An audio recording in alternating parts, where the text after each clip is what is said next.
Hello and welcome to Chain Reaction, Radio 4's long-running cover version of the Diana Ross classic Chain Reaction. I'm Chris Addison. My guest tonight has been variously described as a psychological illusionist, Britain's best dinner party guest, and that man over there, officer, the one with my watch. Please welcome Derren Brown. Is that... You were cheering yourself there. Is that part of the sort of NLP suggestion? I was not cheering myself, as if that were true. Yeah. It must be strange, because there's this kind of wariness of you. People don't... Oh, he's strange, that one. Don't look into his eyes. You'll wake up in a jungle clearing wrapped in tinfoil. How is that as a thing to have to walk around with? I had a friend who... It was only when we became quite good friends, and after about 4 or 5 times of seeing each other, that he said for the first, 3 times, he was convinced everything I was saying was some kind of psychological trick or that I was doing... And I really wasn't. I never think about it, but I guess other people do, but I don't think about whether or not they're thinking about it. The nice thing about being well-known is that you live in a world where, largely, most people have already decided that they like you before they start talking to you. But at the same time, if they are a little bit wary, then it doesn't go on for too long. If it is in the street or something, and you kind of... You know, there's quite nice people sort of say hello and... I feel his show's really overrated, or whatever they want to say, and then they kind of go off and do their own thing again, which is nice too. Do people kind of constantly ask you to do tricks? Very rarely, and I think there's a... it seems to be the people that do that tend to be fairly rude. And it comes hand in hand with the rudeness. Whereas people that just want to say hello and the rest of it, generally very nice. That's a nice thing. It's always going to be a nice thing. I was outside a restaurant when I was on tour. And again, there's odd things that come with being well-known. You probably... The same thing that you had to kind of... If you're in a restaurant, you kind of don't face right out the window. You kind of don't sit outside. The things that you stop doing in life. But I was sat outside because it was really nice. I was having an Italian meal and I was reading. And it was just such a lovely thing. And these 2 kids came over and they were going, oh, show us a trick, show us a trick. And they were really just didn't stop. And of course, because they were kind of being a bit... rude with it, it sort of put my back up, so I kind of was like, no, I'm really kind of just sitting and reading. I'm in the middle of a pizza and everything, and then they're like, no, you owe it to your fans, and they, and they went off, and it just depressed me for the rest of the day, because I never quite know how to sort of really deal with that. But if I do stand up and start doing a trick, then people will see, and then other people will stop, and the next thing you know, it's some sort of street performance thing, and where do you finish? And your pizza's gone cold, so... And also there are people looking at you, doing a trick, going, look at him, he can't help himself. Yeah, exactly, yeah. Oh, he can't stop, can he? He has to do it everywhere. They're just children. Why must... Leave them alone, Brown! Leave them alone! One of the many things I like about you is that you started with what you do quite late. I'm always slightly suspicious of people who've wanted to be whatever it is that they are since they were 4. Yeah, because unless it's 5. Yeah, you do change. You do change. Yeah, I like it when people come slightly later to things in life. Didn't you come quite late to sort of doing? Yeah. I was at university, so I was 12. It was first year of uni, and I saw a hypnotist performing, and I just thought that is what I'm going to do. And I came home, walking across the Downs in Bristol with my friend Nick Gillum-Smith, and I said, I'm going to learn how to do that. He said, yeah, so am I. But I knew that he wasn't really, and I really was. So that was kind of a defining moment. So I learnt the hypnosis first, but because this guy, Martin Taylor, the hypnotist I saw, also did magic tricks, not as part of the show, but kind of informally afterwards, I got into that too, and then that's how it all started at university when I was supposed to be studying law. You're supposed to be studying law? Law in German. Law in German? Yeah. Law in German? Yeah.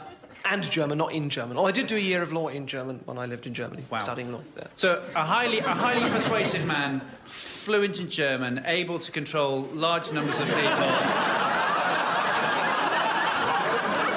notable facial hair, and an interest in the law. Who were your role models? What do you find most interesting in a trick? Is it the mechanics of it? Is it the physical way that you make a thing work? Or is it the sort of psychological part of it that fascinates you most, the misdirection? I suppose it depends on the trick. I think ultimately it's like any good theory. It's like evolution. One simple thing that explains the largest amount. And I think the things that are most rewarding and beautiful are those things that are very, very simple, but they achieve the largest amount. Sometimes you can create a massive thing and a big standing ovation and a huge effect finale, and all it's based on is one little verbal ambiguity. But, of course, those are things you can't really talk about as a magician. So what happens is you end up building I've tried to avoid this, but it does happen with magicians that one ends up building a kind of interesting persona and a mysterious persona, because you can't talk about the stuff that's really interesting and mysterious. Yeah. And then I think that's why magicians tend to be interesting for a couple of years and then start to become figures of fun. But that's one of the things that's interesting there to me about you, is that that's not happened with you. You've been on our telly for 10 years. And I'm so sorry. Yeah, I can't. I just can't. The man won't come round and fix it. He's scared. We have to cover it with a sheet, but he can still hear you, apparently, yeah. So, you've been on the telly for 10 years, and you're a reference point. You're a kind of... somebody said to me, you know in Star Wars when Ben Kenobi does that Darren Brown thing with the Stormtroopers? I used to get compared to Ben Kenobi. Obviously, something has turned over the 10 years. Well, as men of a similar age who grew up with presumably the same kind of cultural... We're both 40, isn't that extraordinary? I would have thought that a large impetus to do what you do must be an attempt to be a Jedi to some degree. I don't know. It's probably the same as you, isn't it? I think if you're a performer, that probably fulfills some need you had in your 20s or even or before that. And I think you end up doing it because it gives you the things that you want and it becomes something you get good at. And then I think probably by your mid-30s, as you're sort of going through a different passage in life, your priorities change. Yeah. So you either move on and do something else, or if you've been successful at that point, it'd be silly to just stop. So you start to try and turn it into something that you still feel has value and worth. So I think that your reasons for doing it change, don't they? Well, and I guess if we follow what you've done on the television, from you started kind of, I guess, when you were about 30, and you did Mind Control first of all, which was the material that you built up essentially. But then you moved into the stunts. Then you moved into Russian Roulette, in which you played Russian Roulette live on Channel 4, which was an extraordinary piece of television, and the heist where you persuaded a bunch of people to rob a van, essentially, wasn't it? And those were much bigger, much more ambitious stunts. It's felt to me that what you've done has got richer as you've gone on. I mean, I assume that's a conscious... Yeah, well, I suppose... It was quite a conscious thing at the very start not to just keep doing the same thing again and again. For all those reasons that I said, generally magicians are interesting for a couple of years and then they're really not. So I thought, well, I'd at least want to kind of make sure I keep it fresh. But also I think I grew out of wanting to be that magic is the quickest, most fraudulent route to impressing people. Right. That's the way to do it, because people look at what you've done and they mistake it for you being amazing. You know, you've just done something with a deck of cards and that's an amazing thing, but they go, oh, you must be amazing, you should be on TV, you should, you know.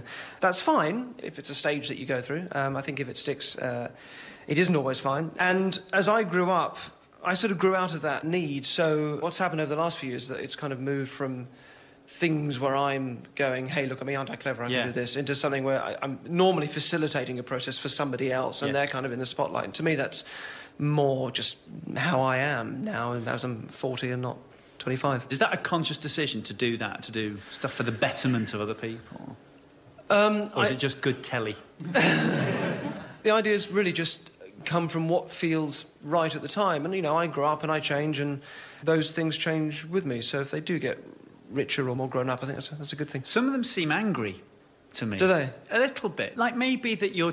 Like there's a moral impetus behind them. Like there's something that you perhaps want to teach almost. There's the game show where you basically persuaded a bunch of people that they'd killed a guy. I'm not an angry person, but I think when you perform material and write material, you take things that you feel strongly about and you kind of work them up.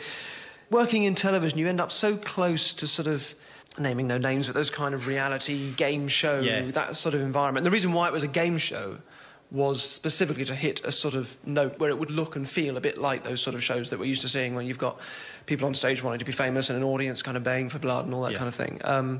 The reality is a lot of those shows that look more benign, like those sort of reality shows, are just... I was speaking to somebody who was on one of those well-known shows, and he said the first thing they do when you turn up is they sit you down. They sit down with the PR woman, and she says, OK, well, look, you're going to get a lot of press flack. They're going to dig out everything about you. So just you tell me now every embarrassing thing about yourself, that just so we're ahead of the game. Just get it all out now. So he just went, OK, well, blah, blah, blah, blah, blah. And that's what they then sold to the press. And that's how that machinery works. I've sort of ended up collecting these stories because it is a bit of a bugbear for me, that kind of really awful exploitative approach that television does make. So sometimes there are things like that do bug me. So that led to the game show. Yeah. And interestingly, it happened, and then, like, literally the day after the riots started, and there'd been no connection at the time because we'd filmed it before, but then it suddenly... there was a similar connection that when people are just anonymous and where there is this mob rule, you know, it's just part of our human nature. The other thing that seems to me, as your work's got kind of bigger and more ambitious and richer, it feels like you've revealed a lot more about yourself. I realised quite early on, being, in essence, a magician of whatever sort, there's always going to be sort of deception involved in that. And you have to decide whether you want to grow up like a psychic who's lying to people all the time. I'm not saying they all are, they may genuinely believe it, but if you were a psychic and you knew that you were fake and you were lying to people all the time, do you make that decision and go that route? Or do you find a way of being honest? It's a difficult route, and particularly if you're not well known but you're trying to make a bit of a splash for yourself, you have to kind of be a little less three-dimensional. I think you earn an openness as you become more well-known, I think, as the work speaks for itself. And that's a nice thing for me, because it just means I can be more honest. There's always the dishonesty as well, because of what I do. The problem with the thing I was wanting to do and be when I was 25 and getting into magic is that I'm not that same person now, and I'm not interested in doing something that's based on dishonesty, which is why, and also not wanting to just impress people all the time, which is why I wouldn't bring out a deck of cards and do a trick in conversation. But also at the same time, because you paint, which I don't think everybody... As did Hitler. ...knows. Well, yeah, this is... It's all... Oh, my God. I mean, there's the flamboyant dress thing, there's the whole... The salute. There's the salute. There's that holiday to Poland you've booked. Hitler was a terrible painter, but you're a very, very good painter. You've exhibited paintings, in fact, which are astonishing. They're extraordinary paintings. Thank you very much. Incredibly detailed, and you know this, I'm telling you this. It seems so stupid. I'll tell you what they are. I don't know if you've noticed. I assume you do them whilst you're asleep. They are incredibly detailed portraits, but that reveal so much about the subjects. You can absolutely read the soul of the subject, really, in what you do. That, to me, seemed like the most exposing thing that you'd done. Really? Yes, because to be known in one field and then to say, oh, I also do this, is asking for a kicking from the British. Yeah. To start with. So, that's why Richard Stilgoe's not on telly anymore. That's true. He's great, but we couldn't cope. So, but also because in the way that any art does, they say an awful lot about you. Why did you decide to exhibit your paintings rather than just keeping them as a private passion? I'd written Tricks of the Mind, and having always been interested in caricature, I had a lot of coffee table books that other caricaturists had done, and I asked the publishers if it would be appropriate to put out a book on such things, and they said yes. So we were looking for a place to have a book launch, and they said, well, why not a gallery? That would make sense. So we sort of found this gallery, and then they said, well, we'll do a little show as well. We'll run it for a couple of weeks.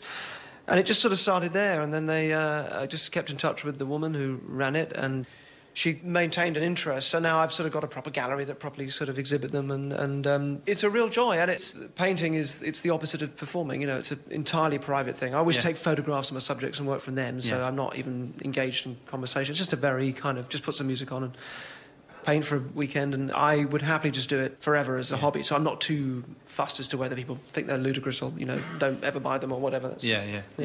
One of the many reasons I'm very jealous of you is that you have a proper sense of individual style that totally suits you in a way that very, very few people manage to pull off. I think it's you, Noel Fielding, Vic Reeves, you can walk in and people go, yeah, that's fine, you can have that. The Victoriana that you have as set dressing, I guess, and style when you're out on the road, but also that you kind of live among as well. If you go into your flat and there's a big stuffed peacock on the mirror above the mantelpiece going all the way down, you don't think that's a bit much. You think that sets off the pickled chimp quite nicely. Yeah.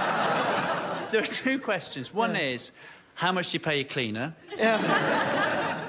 Does she have to put dust on the stuff? And is that something that you'd always loved? It feels like it's been accreted over the years, like it's bits of you. It's the same as the flat I had when I was a student. It's just a bit nicer now and things don't fall over as much. I had many books, but they were all just sort of piled up, so they would just collapse sometimes during the night. And now I've got nice bookcases, and that's kind of really the difference.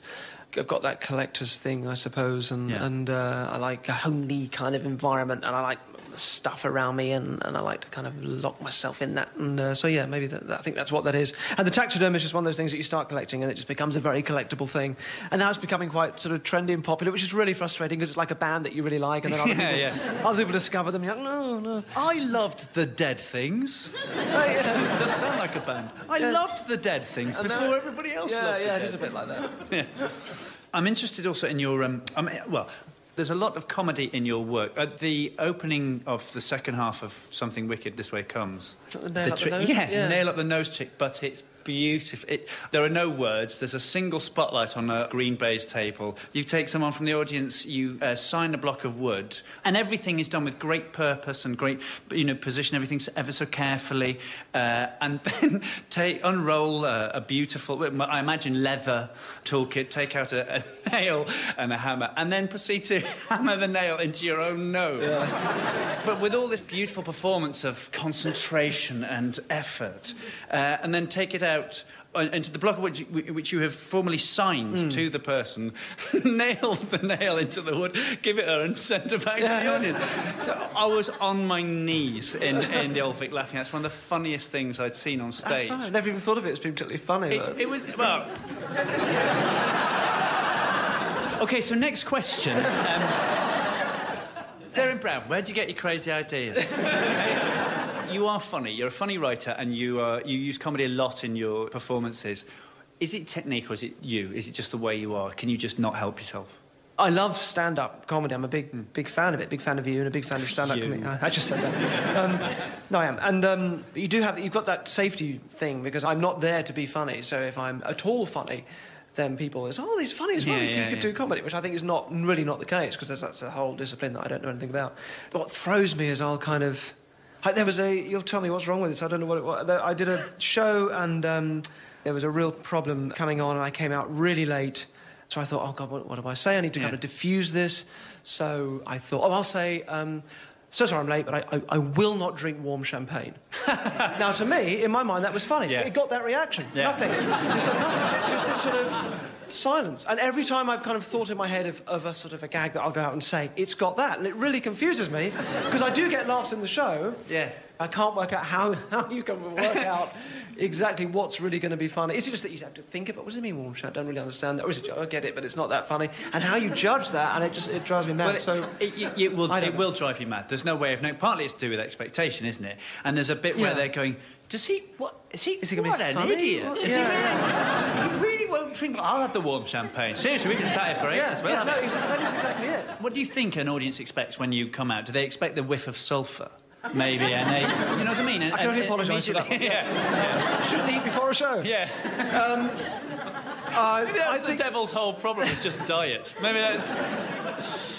I don't know. I think if they've seen the show before, hopefully audience member will probably get that it's going to be funny as well, or light as well as dark. I think that's important. With doing lots of different things and moving from tricks to, documentaries and psychological journeys for people, I think it sort of gives me license to kind of do whatever I feel I can get away with. And when I start writing the stage shows, it normally begins with, right, I've got 2,000 people locked in a room with me. What would be a great thing to happen in that environment? And it's I very rarely start thinking in terms of tricks or stunts. Normally the ideas are too much and it ends up getting scaled down, but it's just that thing of, if I was stuck in a room with somebody on stage who could do anything and could get away with anything, what would it be? Is there an idea that you've had that you just love to make work, but it's never kind of taken? The only thing I do every year when we come to write the show is, right, I need to take it out of the theatre this year. I need to do something that feels like it sort of gets beyond this sort of building that we're in. And Andy Kaufman had that great thing of taking the audience out for milk and cookies after the show, and the coaches lined up and took everybody in. And just something like that. But then you're into, it could be raining, you're in the middle of Portsmouth where there's not places to go around the theatre, or it's just how do you make that kind of stuff happen? I think if you're doing a one-nighter, it's probably easier than if you're on tour. How do you make stuff like that? It's one thing for a comedian to go, let's get milk and cookies. It's entirely another thing for a man with your career and reputation to go, everybody on the coaches. Along with the law and the German. Just sounds bad, you know?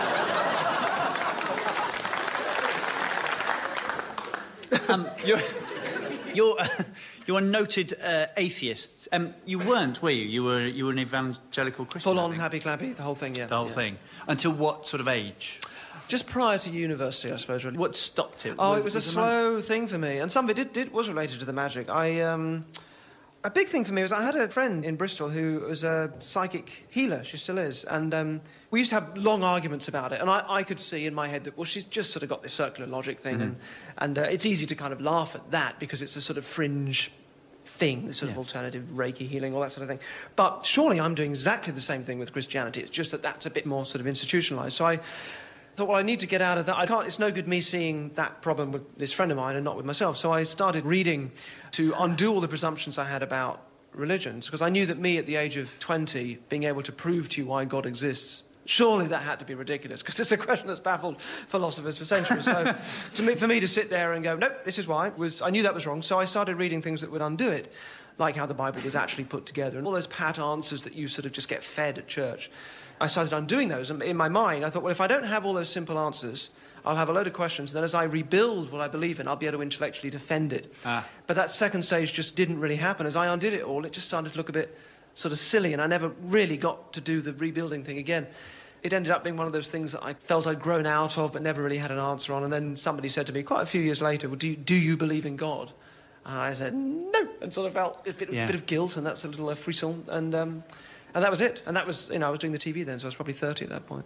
Really? So was that later the point that you was absolute. I've sort of said it now, and I don't. Yeah. I asked because I sort of had a less intellectual but similar process with the loss of my own faith. And I can remember the specific moment that I was walking down St Martin's Lane in London. I can remember exactly where I was at the moment I went, oh, wait.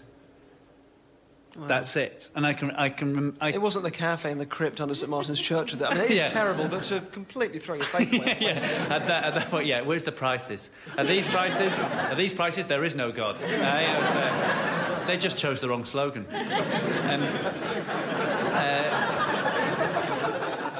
It wasn't. That would be amazing. But I remember a sort of frisson of excitement and feeling quite naughty at the age of 35. I had a weird thing that I think it must have been the next day or something. I woke up and I had a moment of feeling bad about something or just feeling down or something, and then realising I didn't have that objective yardstick in the sky that kind of goes, doesn't matter how you feel, you are loved and you are special and you're all the rest of it. And I thought, I haven't got that. And I had a moment of like, I missed that. And then a split second later, it's actually up to me now what sort of self-worth I have. That's got to come from me and my relationship to my life now. It's not just going to come from a voice that I'm assured is always there, which made a big difference. And do you in any way define yourself by your religious beliefs or lack of religious beliefs? Is that a part of your I think the problem is with the word atheist is that it defines itself in terms of what it isn't. You're not a stamp collector, but if you refer to as an aphilatelist, after a while that would start to annoy you, because it's like, well, especially if people then suggested that by being an aphilatelist you had a sort of an agenda. That meant...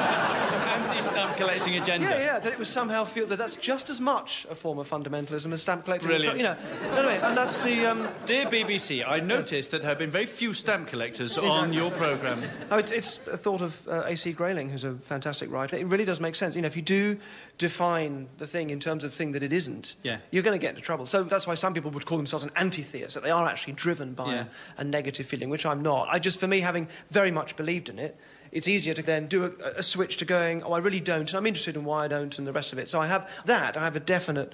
I can hold a conversation about it because it interests me, because I've been on the other side.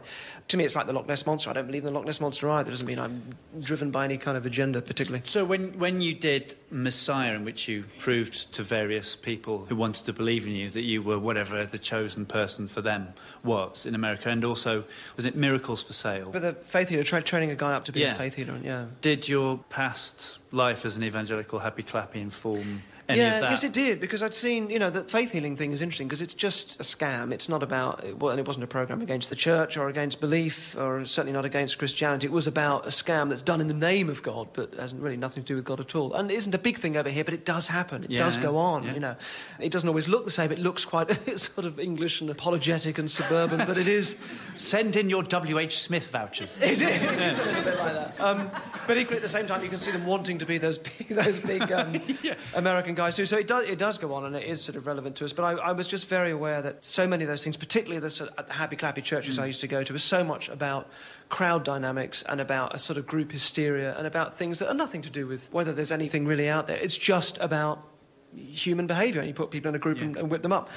So, yes, it was important to me. And it did come from quite a heartfelt place, that. And the thing that was important was to make sure it wasn't an attack on the church. Years ago, at the end of Trick of the Mind, I emailed you and said, I think you're one of the few showmen that we have left. And you didn't like the label, Because you preferred... Leader, Führer. I can't say... Have I just stolen your gag? I'm sorry. No, perfect, that's perfect. I'm just annoyed I didn't see it. This really interests me, this idea, because at the time you said, no, we have too many showmen. We need fewer showmen and we need more heroes. I didn't say that, did I? Yeah, you did, yeah. It was less appalling than I've made that. What you actually said was the showman is this kind of god figure. Oh, no, I know what I was saying. He must have written a bright and intelligent email, because otherwise what I would have written about is that magic tends to be about people clicking their fingers and saying, oh, this will happen, and then it happens, which is a godlike whim, and therefore dramatically isn't very interesting. What's more interesting dramatically is a hero story, and all drama that interests us is about somebody who's struggling with something and then goes through some journey and the thing happens but at some cost to himself and so on. And that magically that doesn't happen very often, and actually that's what we need more of in magic, is people treating it as a hero's journey rather than as a whimsical godlike figure who can make anything happen. So I wasn't really talking about myself, but yeah, I remember writing that now. That was a big area of thought in terms of what I was thinking was important about magic, but yes, but that does sound awful. Yeah. I hope it didn't just sound like that. No. Have you got me all years later just to bring me up about... Yeah, that's why I'm here. It was unbelievable.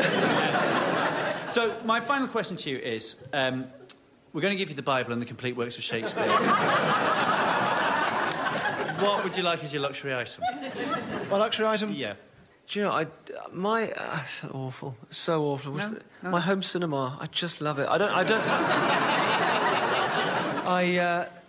That gives me so much joy and has done for years, and I think, movies are a big thing, so probably that. Although the moment I finish this, I'm going to think of some really brilliant, much more interesting thing to say, and it'll kill me that I didn't say it. But that's interviews, isn't it? Yeah. And if you could only take one of your discs, which one would it be? I'm actually bizarrely a big fan of Renaissance choral sacred music. Works brilliantly on a home cinema. It's like walking into a cathedral. You can have that absolute moment of, this is extraordinary, but it's not extraordinary because it's reaching up to or touching God. It's extraordinary because it's such a human endeavour to build something so enormous that reaches up to a God that then isn't there. It's that incredible expression of humanity, and I find the same with the music. The music soars like a cathedral. Absolutely. The music, it's exquisite, and to me what makes that beautiful is the fact that it's a very human endeavour, and I think it's the same with the paranormal, the same with religion, all of those things. What makes those things beautiful when they are, it's always going to be more beautiful to know why a psychic can tell you everything about yourself. It's more beautiful to understand that it's sort of a bit of a psychological, linguistic trick because we make patterns fit and we can fool ourselves into thinking that, and that's always more beautiful because it's a human thing, so therefore it's real and it's true and it's about us and not some nonsense in the sky.